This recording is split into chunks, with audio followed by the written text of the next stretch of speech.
There has been a lot of conversation around Manchester United investment this week, and now there's conversation about a potential new takeover offer coming from UAE. Now this video is going to tell you everything you need to know about what the reports are, where they've come from, what stage anything is at, and what you can trust at this point. And make sure you do subscribe to United People's TV, because if you're new, we do have daily United videos and they're designed to keep you both up to date and as informed as we possibly can.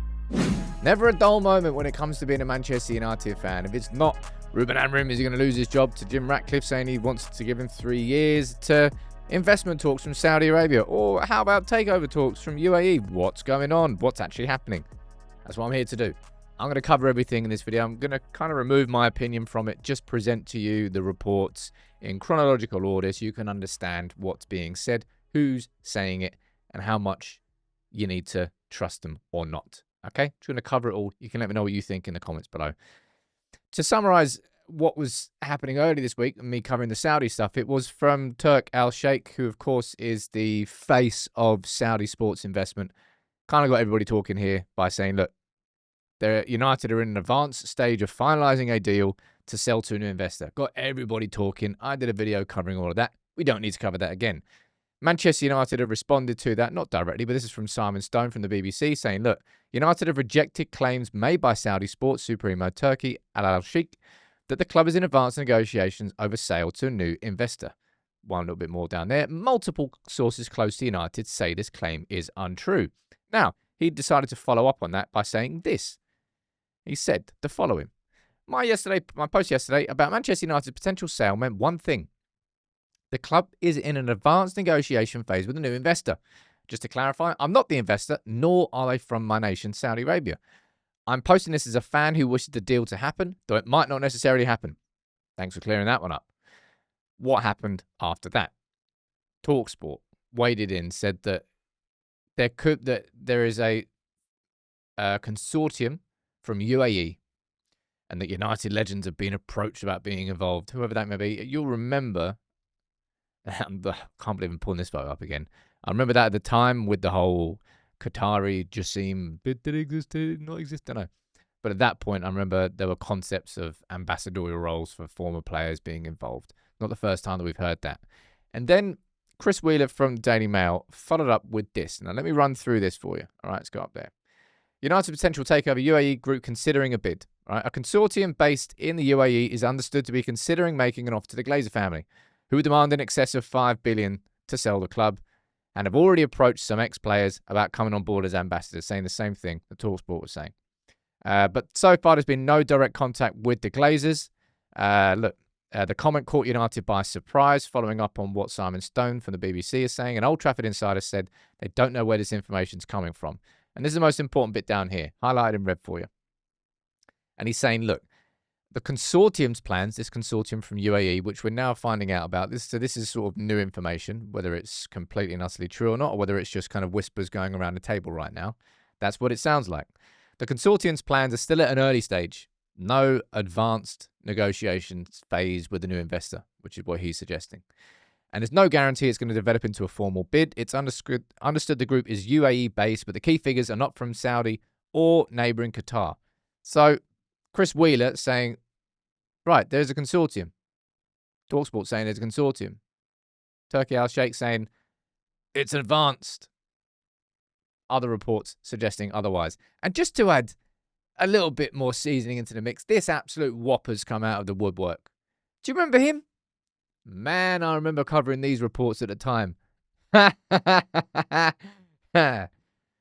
Anyway, he's decided to throw his hat back in the ring. So can somebody go and just bring Michael Knighton out and just get the whole Joker army out? Because I'm not sure who was the bigger whopper there.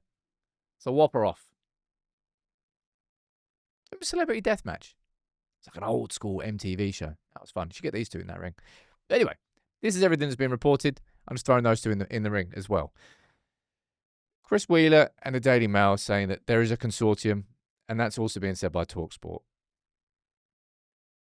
It's not got any further than that. Man United have not been sold. There's reports that they're going to formalise a bid, but there are no guarantees that that bid's going to go through. This might just be international break, and can we talk about Manchester United? Should we talk about takeover again?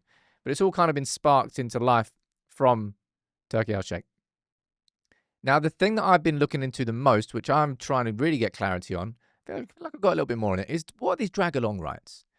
Can the Glazers just force Jim Ratcliffe to sell? Now, as far as I know, again, I looked into this more. I think I just needed to kind of speak to someone who's really understands a tender offer and the documents, the legal documents that were released at the time.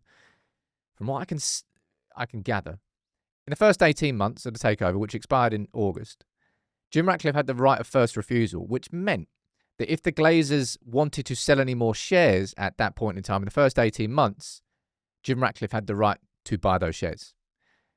Now, after 18 months, it sounds like those drag-along rights exist. So, if this was indeed proved to be correct, and a big bid worth 5 million plus came from a consortium from UAE, the Glazers could force Jim Ratcliffe to sell, but they have to offer it to him at that price, which they agree per share with whoever that consortium would be.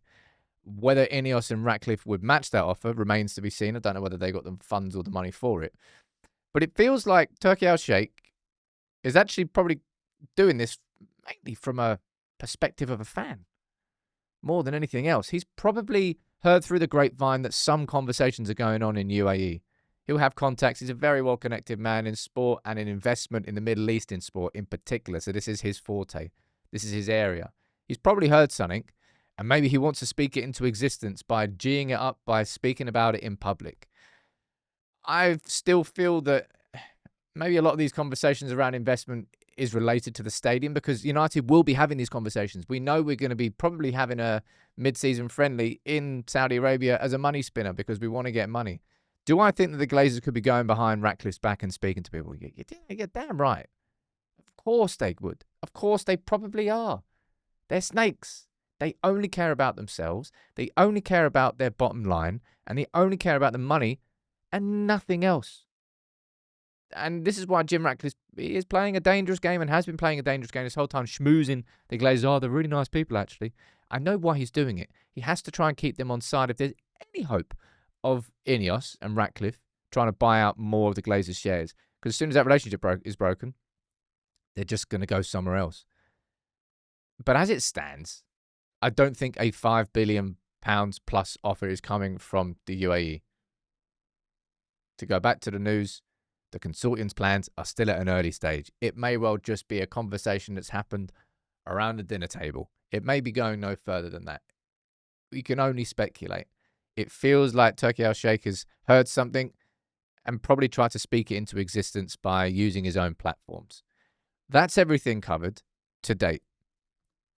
Whether it happens or not, well, I suppose we'll sit and follow it. And any news updates that are worthy of me bringing to you, I'll bring them to you.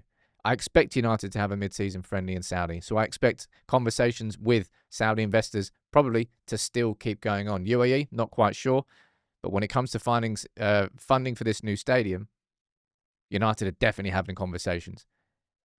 And I would be amazed if they weren't having conversations with people in the Middle East. That's just my instinct.